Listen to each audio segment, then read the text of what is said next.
할렐루야. 우리 옆에 분들과 인사하겠습니다. 주 예수 그리스도는 우리의 구주가 되십니다. 우리의 구주가 되십니다. 담임 목사님께서는 파주 주빌리 집회를 위해서 출타 중이십니다. 목사님을 위해서 기도해 주시기를 부탁드리겠습니다. 다 같이 사도신경 하심으로 3월 27일 월요일 새벽 예배를 하나님께 드리겠습니다. 나는 전능하신 아버지 하나님 천지의 창조주를 믿습니다. 나는 그의 유일하신 아들 우리 주 예수 그리스도를 믿습니다. 이는 성령으로 잉태되어 동정녀 마리아에게서 나시고 본디오 빌라도에게 고난을 받아 십자가에 못 박혀 죽으시고 장사한 지 사흘 만에 죽은 자 가운데서 다시 살아나셨으며 하늘에 오르시어 전능하신 하나님 앉아 계시다가 거기로부터 살아있는 자와 죽은 자를 심판하러 오십니다. 나는 성령을 믿으며 거룩한 공교회와 성도의 교제와 죄를 용서받는 것과 몸의 부활과 영생을 믿습니다. 아멘. 찬송가 212장 찬양드리겠습니다.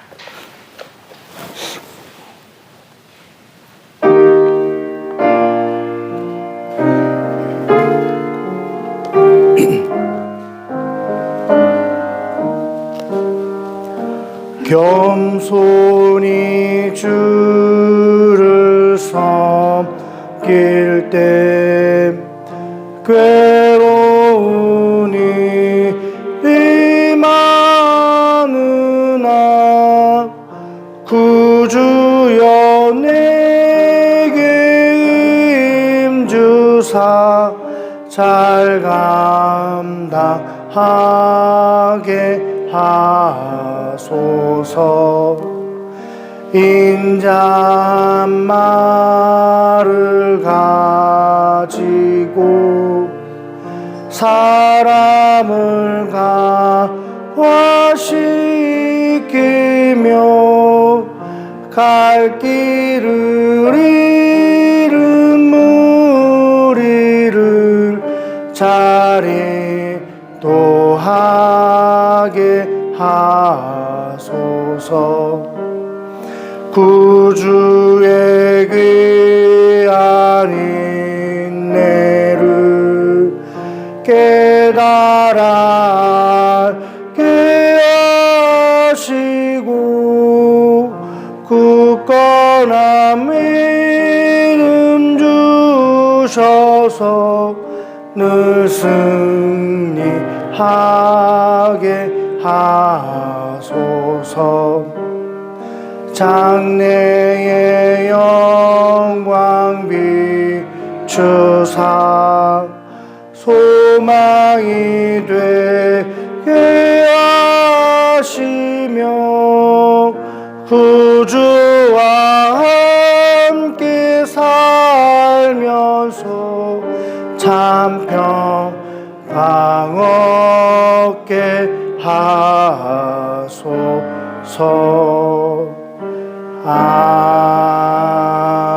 아멘. 아멘. 은혜 받으실 하나님 말씀은 사무엘상 12장 16절에서 25절까지 말씀입니다. 사무엘상 12장 16절에서 25절 말씀입니다.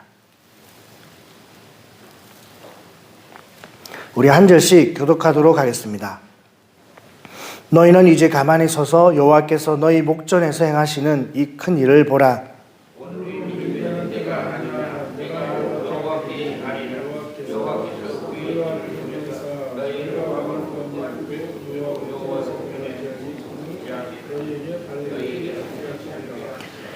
이에 사무엘이 여호와께 아뢰매 여호와께서 그날에 우레와 비를 보내시니 모든 백성이 여호와와 사무엘을 크게 두려워하니라.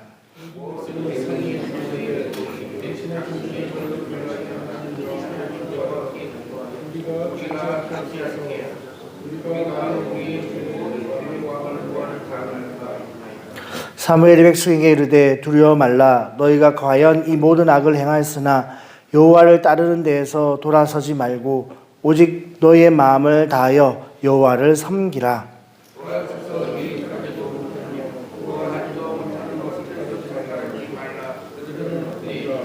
여호와께서는 너희를 자기 백성으로 삼으신 것을 기뻐하셨으므로 여호와께서는 그의 크신 이름을 위하여 위해서라도 자기 백성을 버리지 아니하실 것이요.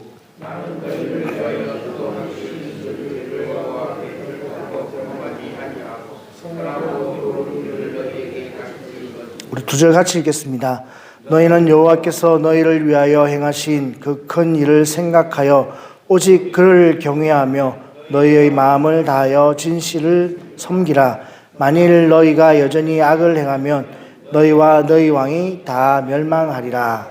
아멘. 오늘 본문 말씀에도 이제 어제와 이어서 사무엘의 마지막 유언과 같은 설교 내용이 기록되어 있습니다. 이제 너희가 가만히 서서 하나님이 너희에게 베푸시는 이 큰 일을 보라라고 하시면서 지금은 밀매는 시기다. 밀매는 시기는 이제 5월과 6월 시기인데 이때는 흔히 말하는 건기입니다. 그러니까 비가 오지 않는 시기예요. 근데 이제 너희가 행한 일, 너희가 지금 행하고 있는 일이 얼마나 악한 일인지를 하나님이 증거해 줄 거야 라고 했을 때 이제 그 건기, 비가 오지 않는 시기 가운데 우레와 이제 뻥개와 이제 비가 막 이제 내리기 시작했습니다. 이 사무엘이 그렇게 말을 하자마자 하나님이 그 사무엘의 말을 증언해 주셨고 땅에 떨어지지 않게 하셨고 또 하나님이 또 이 일에 대해서 참 크게 기뻐하지 않는, 비록 응답은 하셨지만 백성들이 자꾸 구하니 이제 응답을 해 주신 것입니다. 이 부분에 대해서는 이제 목사님도 말씀을 하셨지만 하나님이 뜻이 아님에도 불구하고 구하면 응답을 주십니다. 그런데 그 응답은 반드시 그에 대한 대가가 따릅니다. 왕을 구한 대가가 무엇입니까? 자녀들을 다 착취하고 아름다운 소년, 아름다운 소녀, 너희 딸, 그리고 너희의 재산, 좋은 포도원 이런 것들을 다 착취해서 이제 가져갈 것이다라는 이제 왕을 구한 것에 대한 대가는 반드시 치르게 될 것이다. 그럼에도 불구하고 이제 하나님은 응답을 해주시는 것입니다. 우리 삶 가운데 하나님 보실 때는 필요 없는 것들을 자녀가 구합니다. 우리가 구합니다. 마치 아이가 아버지, 우리 주원이가 막내가 아버지 10,000원만 주세요. 그러면 제가 줄까요? 안 줄까요? 절대 안 줍니다. 절대라는 말을 안 줍니다. 아침에 이렇게 제가 아침마다 태워줘야 되잖아요. 세석이 초등학교랑 태워줘야 되는데 나오다가 우리 그 안수 집사님 한 분이 맨날 청소를 하시거든요. 이제 나오면서 맨날 그냥 하는 것처럼 할아버지 안녕하세요 인사를 한번 했습니다. 그랬더니 우리 그 90 되신 어르신이 얼마나 귀엽겠습니까? 그러니 이제 지갑을 열어서 파란색 얼굴 한장 주신 거예요. 파란색이 아니라 구분을 잘해야 됩니다. 초록색을 이렇게 주셨습니다. 그랬더니 이제 좋아가지고 이제 오늘 학교 앞에 추러스 사 먹을 거라고 막 그러더라고. 제가 줬을까요? 안 줬을까요? 아이 주원아 그러면 안 된다고. 이거 잊어버릴 수 있으니까 차에 두고 다음에 아빠랑 같이 가자 이렇게 했거든요. 아직도 차에 있습니다. 여기 또 제 주머니에 제가 또 써버리니까 차에 두고 이제 그래 아침마다 하긴 합니다. 아버지 차에 있죠? 딱 보여주고 그런 겁니다. 절대 주지 않습니다. 그런데 백성들이 구하니 우리가 구하면 하나님이 들어는 주시는 기도가 있습니다. 우리 청년들이 많이 있는데 청년들이 하나님 저 자매 아니면 저는 안 됩니다. 저 자매를 꼭 저에게 주십시오. 하나님 주실까요? 예, 주십니다. 근데 그 자매가 예수님 믿지 않는 자매예요. 고생을 할까요? 예, 고생을 합니다. 하나님 저 형제가 아니면 저 형제가 제가 기도한 형제예요. 저렇게 잘생기고 키 크고 얼굴이 하얗고 공부 잘하고 뭐 이런 배경이 좋은. 근데 알고 봤더니 예수를 믿지 않아요. 하나님이 줄까요? 네, 하나님 주십니다. 근데 고생은 누구의 몫이라고요? 네, 본인의 몫입니다. 그걸 이제 사전에 방지하기 위해서 부모님들이 계시고 또 이제 담당 목회자들이 있습니다. 제가 청년 사역을 하면서도 늘 이야기했지만 그런 고생을 하지 마라. 우리 저희 사모가 제가 예수를 믿고 있었지만 저희 집안이 예수를 믿지 않고 있는 시기였습니다. 고생을 했을까요? 했을까요? 네, 고생을 합니다. 얘가 예수를 믿지만 집안이 예수를 믿지 않음으로 말미암아 받는 고난이 있습니다. 마찬가지입니다. 하나님 우리에게 구하면 주세요. 주십니다. 그렇지만 그에 대한 고난과 어려움은 반드시 따르게 되어 있습니다. 그에 대한 증거로 오늘 이제 하나님이 이런 기적을 보여주십니다. 가겠다 하면 가게 하시고 달라 하면 주시지만 하나님이 싫어하시는 것은 여전하다는 것입니다. 그런 증거 가운데 이제 백성들이 두려워서 우리가 범죄하였나이다. 많은 범죄를 하였고 그 범죄 가운데 왕을 구하는 죄까지 이렇게 죄라고 악을 더했다라고 그렇게 19절에 고백합니다. 그때 이제 사무엘이 뭐라고 이야기하느냐? 20절에 두려워하지 말라. 너희가 이 모든 악을 행하였지만 그럼에도 불구하고 돌이켜서 하나님을 경외하고 하나님을 섬겨라 라고 20절에 그렇게 이야기합니다. 돌아서서 유익하게 하지 못하는 헛된 우상을 따르지 말고 헛된 이상과 이념, 헛된 사상과 경험, 지식, 너희의 지혜를 따르지 말고 하나님의 말씀을 따라서 하나님을 섬길 것에 대한 이야기를 하십니다. 하나님께서 너희를 여전히 그래도 사랑하신다. 너희를 택하고 구원하신 것은 하나님이 그냥 하나님의 어떤 잘남을 보여주기 위한 것이 아니라 너희를 택해서 기뻐하시고 또 사랑하시기 때문에 아들 예수를 보내서 우리를 구원하신 것이다 라고 그렇게 우리에게 교훈하시면서 내가 너희를 위해서 기도하기를 쉬는 죄를 하나님 앞에 범하지 않겠다. 내가 여전히 너희를 위해서 기도하는 그런 주의 종이 되겠다, 선지자가 되겠다라고 그렇게 이야기합니다.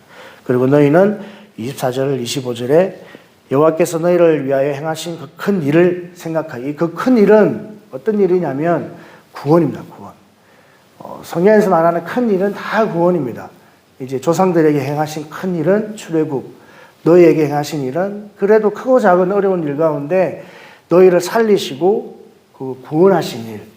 우리 삶 가운데서도 하나님이 큰 일을 행하셨다 그러면 우리를 구원한 이 구원이라는 것은 이제 죄에서도 구원은 당연한 구원이지만 우리의 삶 가운데 내 힘으로 해결할 수 없는 일, 돌부리에서 넘어져서 일어나는 일을 구원이라고 이야기하지는 않습니다. 근데 여기 빠졌는데, 이 구덩이에 빠졌는데 도저히 내 몸으로 나올 수 없는 그런 상황 가운데 하나님이 건져주시는 일을 구원이라고 이야기합니다. 하나님 우리에게 부르신 구원이 건강에서도, 가난에서도, 재정적인 사람과의 관계에서 도저히 회복되지 않는 그런 관계에서도 하나님이 해결해 주시는 것 구원입니다. 도저히 해결할 수 없는 이 진로와 방향 가운데 하나님이 길을 열어주시는 것 구원입니다. 우리 자녀들, 가정, 또 우리 삶의 모든 부분에서 내 힘으로 할 수 있는 모든 일들 가운데 하나님이 큰 일을 행하신 일들을, 구원하신 일들을 너희가 기억하고 잊지 말고 뭐하라고요? 마음을 다하여 진실이 섬기라. 이게 이제 사무엘의 설교의 요약입니다. 이게 이제 핵심입니다. 근데 우리가 가만히 보면 이 말씀이 비단 사무엘만 하신 말씀이 아니에요. 모세도 이 3번의 설교, 하루 동안 한 설교가 성경에 기록되어 있잖아요. 신명기라는 하루 동안 한 설교입니다. 우리는 30장을 30일 동안 읽지만 안 오시시네요. 모세는 그 30 몇 장이라는 데는 그 신명기를 하루 동안 한 겁니다. 하루 동안 한 설교가 그렇게 위대한 설교를 하신 거예요. 근데 그 설교의 내용이 뭡니까? 결국 여호와 하나님을 사랑하고 섬겨라라는 것입니다. 다른 게 없어요. 하나님 우리에게 주시는 교훈은 내가 너희를 구원하고 너를 사랑해서 구원했으니 다른 거 필요 없어. 그냥 나는 너희가 나를 사랑하고 내가 너에게 해줄 수 있는 모든 축복들을 주고 싶으니 너희는 그것을 받아 누리며 살아라. 근데 회복 캠프 때도 배웠지만 그걸 막는 게 뭡니까? 죄예요, 죄. 죄를 지으면 하나님과 우리 사이를 갈라놓는다고 이사야서 59장 1절 2절에서 말씀하고 있습니다. 하나님이 손이 짧아서도 아니고 하나님이 기가 둔해서도 아니야. 하나님과 너의 사이를 죄가 가로막고 있어서 안 되는 거예요. 너희가 아무리 구원을 받았지만 너희 삶에 좋은 것이 오지 않는 이유는 하나님이 늦은 비와 이른 비를 준비하시고 하나님의 모든 선한 것들이 유익한 것들이 너희에게 내려갈 것인데 가로막는 것이 무엇이냐? 너희의 죄와 허물이다라고 예레미야 5장에서 말씀합니다. 이게 죄예요, 죄. 여러분, 하나님, 우리가 이왕 하나님을 믿었고 이왕 예수님을 믿었는데 그런 저와 여러분들이 죄를 짓고 살아갈 수 있느냐? 절대 살아갈 수가 없습니다. 하나님을 안 믿으면 모를까? 하나님을 믿고 예수로 인하여 우리가 구원을 받고 살아간다면 이 죄에 대해서는 철저하게 담을 쌓고 살아야 되고 또 히브리서 12장에 있는 말씀처럼 피를 흘리기까지 죽기까지 이 죄와 싸우며 살아가는 삶이 성도의 삶입니다. 에스겔서 18장 4절에는 모든 영혼이 나에게 속하였다. 아버지의 영혼, 아들의 영혼이 다 속하였는데 범죄한 영혼은 반드시 죽는다. 이게 결론입니다. 죄의 삭은 사망이다라고 신약에도 말씀하셨고 또 갈라디아서 5장 21절에 있는 말씀처럼 우리의 육신대로 살아가면 하나님의 나라를 유업으로 받을 수 없다라는 것이 구약이나 신약이나 우리에게 동일하게 주신 하나님의 말씀입니다. 하나님의 백성이 하나님의 백성으로서의 삶을 살아야지 이 죄의 자녀로 여전히 내가 너를 빛으로 구원하였고 이 십자가에 내 아들 독생자를 못 박아서 너를 거기서 쫙 막고 껴안아서 이제는 더 이상 죄와 사망에서 사는 것이 아니라 이제 하나님의 백성으로 하나님의 나라로 너희를 인도하는데 여전히 죄를 짓고 살아가면 이게 안 되는 겁니다. 이게 말이 안 되는 거예요. 이게 성립이 안 되는 겁니다. 성립. 하나님 보실 때는 이게 도저히 말이 안 되는 거예요. 아니, 그 시궁창에 빠진 애를 건져다가 깨끗하게 씻겼다가 좋은 옷 입혀다가 했는데 다시 자기가 시궁창에 들어가는 것 자체가 말이 안 되는 겁니다. 그렇잖아요. 말이 안 되는 거예요. 자녀 삼아놨는데 이게 왜 갑자기 옆집에 있는 아저씨한테 가서 아빠 그러면 제가 미칠 것 같아요. 그런 일이 생기면. 도저히 있을 수 없는 일이잖아요. 하나님 우리를 자녀 삼으셨는데 옆집에 있는 이상한 아저씨한테 가지고 막 이상한 그림 그려져 있고 막 이런 아저씨한테 가지고 아빠 그러면 얼마나 난처하겠습니까? 아버지가. 마찬가지입니다. 하나님 보실 때 이게 말이 안 되는 거예요. 도저히 하나님 입장에서 말이 안 되니까 우리의 표현으로 그냥 하지 말라, 하라. 이렇게 우리에게 이 말씀을 주시는 거예요. 야, 제발 그거는 하지 마. 왜? 그거는 내 자녀가 아니야. 그것은 내 백성이 아니야. 라고 우리에게 이야기를 하시는 것입니다. 그렇게 살아가지 못하는 것이 우리이고 그렇게 살아가서는 안 되는 것이 저와 여러분의 삶이라고 말씀합니다. 이스라엘 백성들에게 가장 큰 일을 베풀어 주셨다고 말씀하신 이 큰 일, 출애굽 사건, 구원의 사건. 마찬가지로 저와 여러분들은 하나님 우리를 구원해 주셨습니다. 근데 이 출애굽 사건이 지금 옛날이나 예나 지금이나 우리에게 가장 큰 교훈의 사건이 되고 있는데 하나님이 이 출애굽 사건을 이스라엘 백성들에게 베풀어 주신 이유가 있습니다. 첫 번째로는 하나님이 백성을 언약을 했으니까 400년, 700년 전에 아브라함에게 창세기 15장에 그렇게 말씀하잖아요. 내가 사대말의 너희 백성들을 자식들도 없는 그런 상황 가운데 내가 700년 후의 일입니다. 4대 만에 이 백성들을 내가 내 땅으로 인도해낼 거야. 이런 예언을 말씀을 언약을 하십니다. 물론 언약으로 이렇게 다 되어 있는 말씀이지만 그럼에도 불구하고 이제 백성들의 신음 소리를 들으시고 모세를 택하여 백성들을 구원하여 내셨는데 이 구원하여 내신 이유와 목적이 있습니다. 또 하나님 사랑하셨기 때문이라고 우리는 왜 하나님 우리를 이렇게 하셨습니까? 다 답이 뭡니까? 하나님 우리를 사랑하시기 때문에. 예, 맞습니다. 예, 그렇게 사랑하셨기 때문입니다. 하지만 정확하게 성경에 보면 왜 우리를 구원하였나? 왜 하나님이 저와 여러분들을 구원하셨을까요? 왜라고 생각하십니까?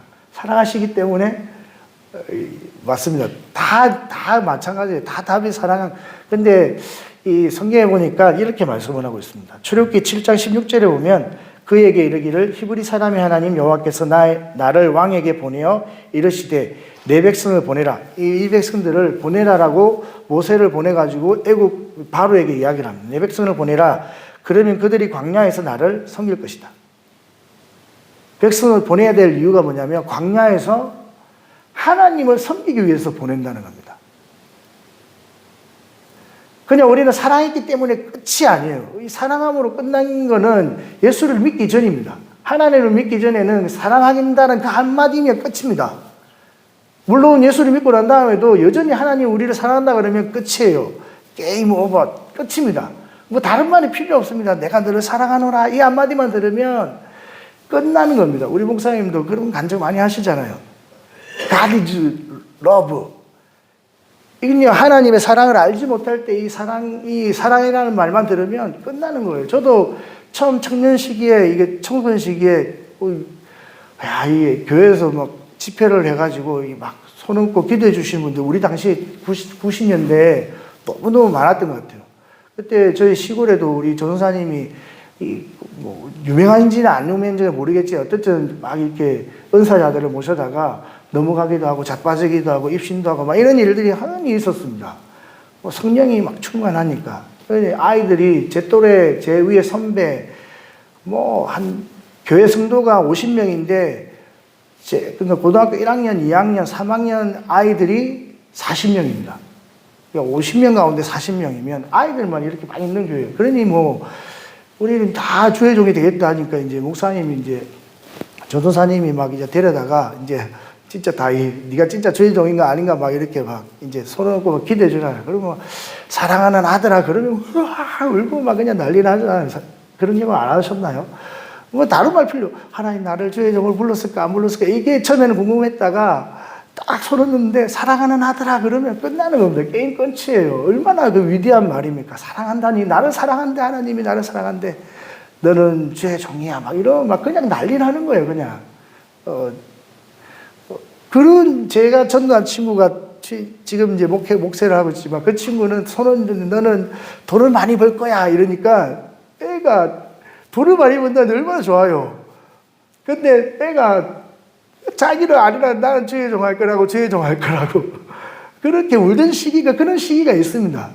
결국에는 이제 신학을 했지만 결국이 아니라 뭐 자기는 그런 건 돌아도 돈 번다는 이야기는 하나도 관심 없다고 남의 촌에서 올라와가지고 부모는 공부할 거라고 그것도 진주고등학교에 보내놨더니 공부 안 하고 교회만 다니니 그 남의 배 타면서 고기 잡아서 학비 되는 부모 마음이 어떻겠습니까? 제가 완전 원수 같은 놈인데 그 부모님이 예수님 믿으니까 저에게 너무너무 감사하다고 고기를 선물하시더라고요. 그런 일이 있습니다. 그런 일이. 하나님 사랑하시는데 그럼에도 불구하고 하나님 우리를 구원하신 이유. 그냥 단순히 사랑이 아니라 그것으로 끝나는 것이 아니라 하나님이 우리를 뭐하게 하기 위해서요? 우리로 하여금 하나님을 섬기게 하기 위해서 우리를 출애굽시킨다라고 많은 성경에 그렇게 기록되어 있습니다. 9장 13절에도 이렇게 말씀합니다. 여호와께서 모세에게 이르시되 아침에 일찍 일어나 바로 앞에서 그에게 이르기를 히브리 사람의 하나님 여호와의 말씀에 내 백성을 보내라 그들이 나를 섬길 것이니라. 3장 12절에는 이렇게 말씀합니다. 하나님이 이르시되 내가 반드시 너와 함께 있으리라. 내가 그 백성을 애굽에서 인도하여 낸 후에 너희가 이 산에서 하나님을 섬기리니 이것이 내가 너를 보낸 증거니라. 제가 평생에 이 말씀을 붙잡고 뭐 그냥 사역을 한다 그럴까요? 목회를 한다 그럴까요? 하나님이 모세를 보낸 이유가 뭐냐? 이 백성들을 출애굽시킨 다음에 그들로 하여금 이 산에서 하나님을 섬기게 할 것이다. 모세를 내가 이것이 너를 보낸 증거야. 모세를 보내는 이유가 뭐냐? 너로 하여금 이 많은 백성들을 그 죄로부터 구원하여내고 그 구원받은 백성들을 그냥 그것으로 끝나는 것이 아니라 하나님을 섬기는 백성으로 만들어야 돼. 섬기게 해야 돼. 라고 하는 것이 모세에게 주어진 미션입니다. 나도 주의 종이 되면 이 많은 백성들을 제 가운데로 인도해낸 다음에 그것으로 끝나는 것이 아니라 하나님을 섬기는 성도들로 백성들로 만들어야지 하는 것이 제 작은 꿈이었습니다. 어릴 때니까 꿈이. 지금도 마찬가지입니다. 여러분도 마찬가지입니다. 제가 여러분들로 하여금 하나님을 섬기게 하는 것이 제 일이고, 또 여러분들의 일이 뭐냐? 하나님을 이제 섬기고 사랑하는 것이 여러분들의 일입니다. 나 예수를 믿고 하나님을 믿었으니 이제 끝.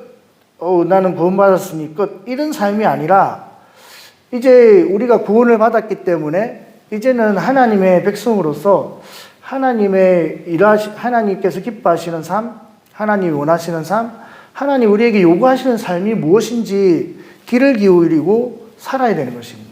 구약에서는 너희가 하나님을 사랑하고 마음을 다하고 뜻을 다하고 힘을 다하여 사랑하라. 이게 이제 우리가 흔히 말하는 마가복음 12장에 말씀하는 28장 이후에 첫째 되는 계명이 무엇입니까? 예수님께서 첫째는 이것이니 이스라엘아 들으라. 내 하나님 그분은 한 분이신 유일하신 엘로힘 아도나이 잘 하시는 말씀이잖아요. 그분은 유일하신 하나님이시니 그 하나님을 마음을 다해 힘을 다해 뜻을 다하여 목숨을 다하여 사랑하라. 이것이 첫째 되는 계명이니라. 이와 같이 이웃을 내 몸과 같이 사랑하라. 하나님을 사랑하는 게 최고의 계명입니다. 이 사랑하라는 그 말씀은 하나님과의 관계를 잘 유지하며 살아라. 그리고 하나님과의 관계를 잘 유지하는 것처럼 사람과의 관계도 잘 유지하며 살아라.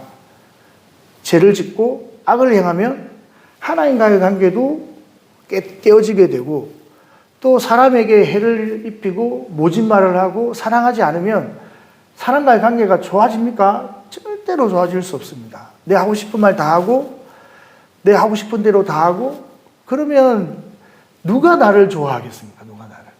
목회자니까 해야 할 말을 해야 되지만 제가 내려가서도 이렇게 이야기하면 아무도 안 좋아합니다. 괜찮다고 그럴 수 있다고 이렇게 이야기하죠. 강대상에 있으면 괜찮은 게 아니에요, 여러분. 절대 안 되는 일들이 너무너무 많습니다.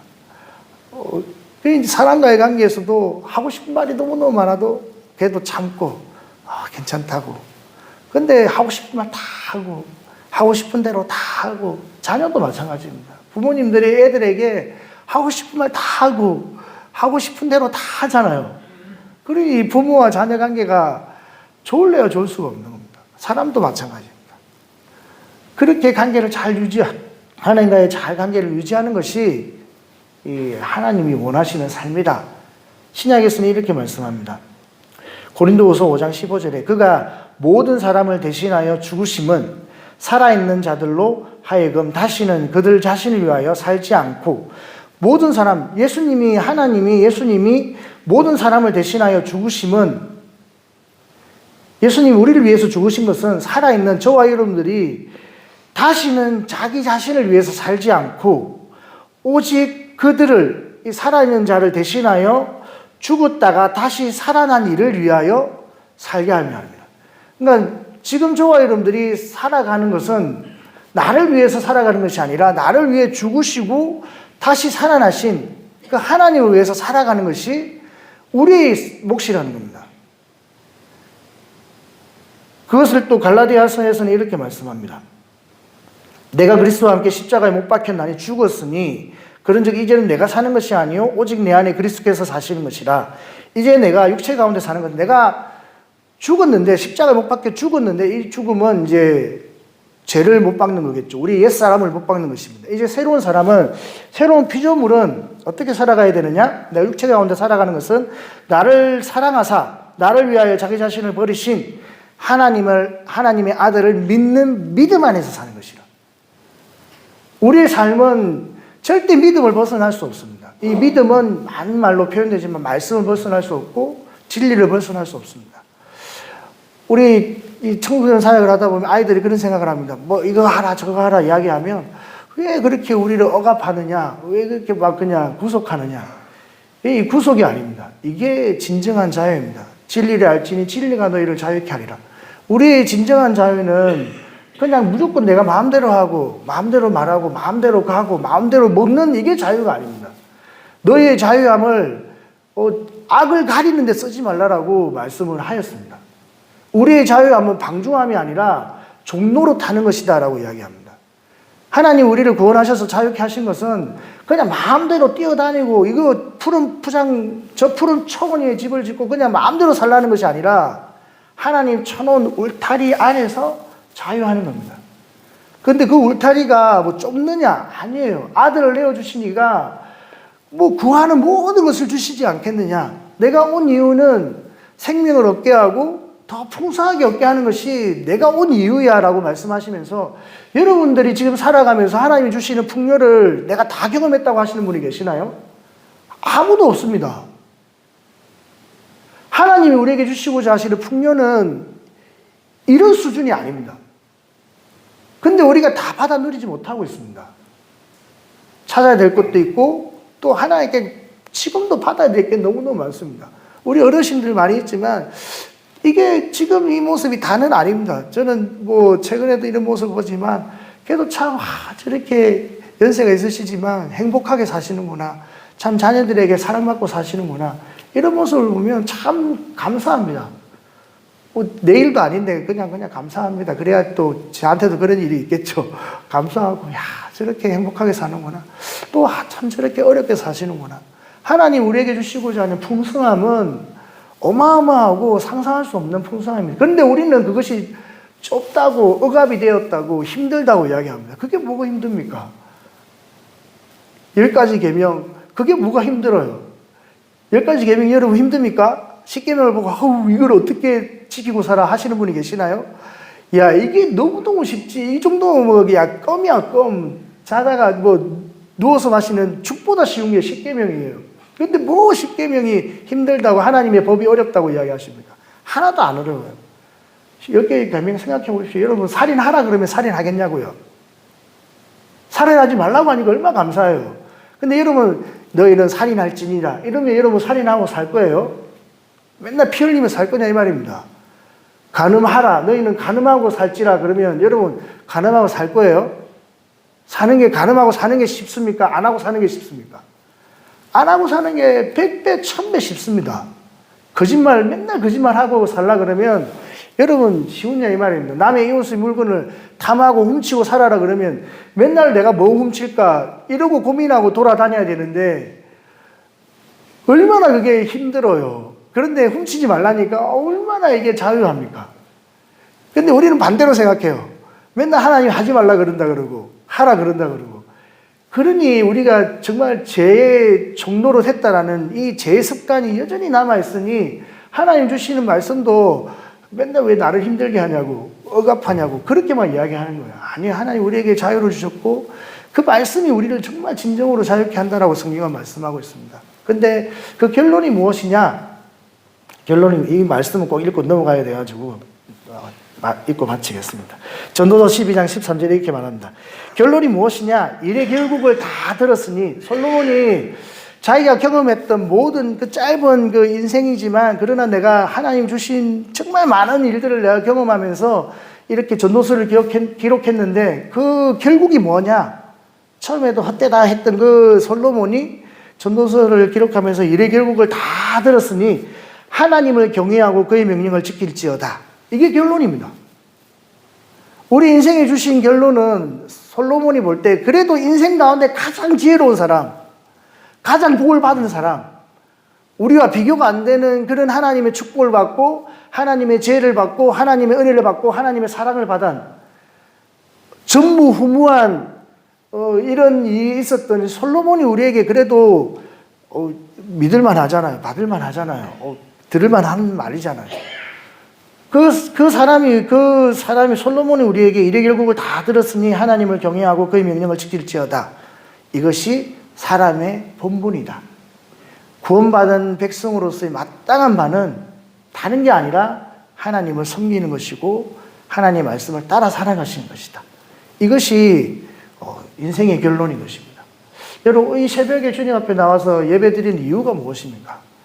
많은 이유가 있겠지만 오늘도 기도의 제목들이 많이 있지만 그럼에도 불구하고 가장 큰 이유는 그래도 내가 구원받은 거에 대한 하나님께 대한 감사 그리고 내가 하나님을 섬기는 뭐 다른 것으로 내가 하나님을 섬길 수 없기에 이렇게 예배를 드리고 내가 첫 시간을 주님께 드리고 그리고 오늘 하루의 삶을 하나님 앞에 드리기 위해서 예배를 드리는 겁니다.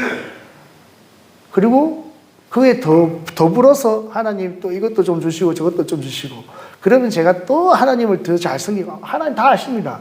아, 내가 너에게 좀 이걸 좀 더 주면, 너에게 건강을 좀 더 주면 너가 더 예배 드릴 것 같구나 주시는 거예요. 야, 내가 너에게 물질을 좀 더 주면, 야, 네가 나를 더 좀 잘 섬길 것 같구나. 그러면 하나님이 주시는 겁니다. 안 주시는 이유는 저도 안 할 것 같으니까. 저도 안 할 것 같으니까 하나님이 그냥 이렇게 그냥 뭔가 좀 2% 부족하게 우리를 주시는 겁니다. 하나님 다 아세요. 그니 하루도 하나님을 섬기는 일 가운데 우리의 삶의 목적을 두고 방향을 두면 하나님이 그 섬기는 일 가운데 필요한 것들을 다 채워주시는 것이 하나님의 원리이고 하나님의 방법입니다.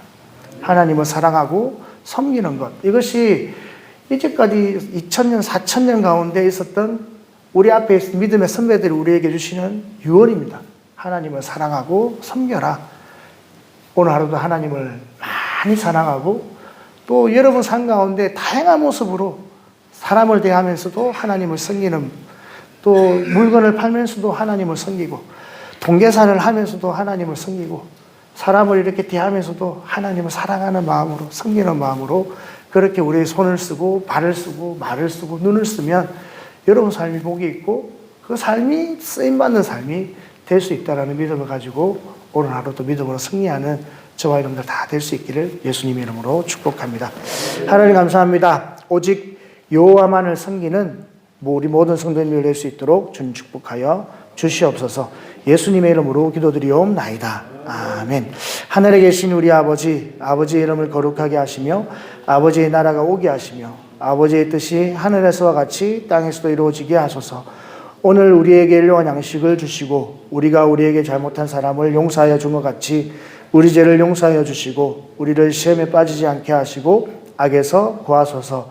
나라와 권능과 영광이 영원히 아버지의 것입니다. 아멘. 출타 중이시고 또 집회를 인도하실 담임 목사를 위해서 꼭 기도해 주시고 또 성령의 크신 역사가 일어나게 해달라고 기도해 주시기를 주님의 이름으로 부탁드립니다. 그리고 오늘도 가지고 나온 기도 제목 가지고 주님 이름 세움 부르고 합심해서 기도하겠습니다. 주여 주여 주여. 할렐루야. 좋으신 아버지 하나님 참으로 감사를 드립니다. 오늘도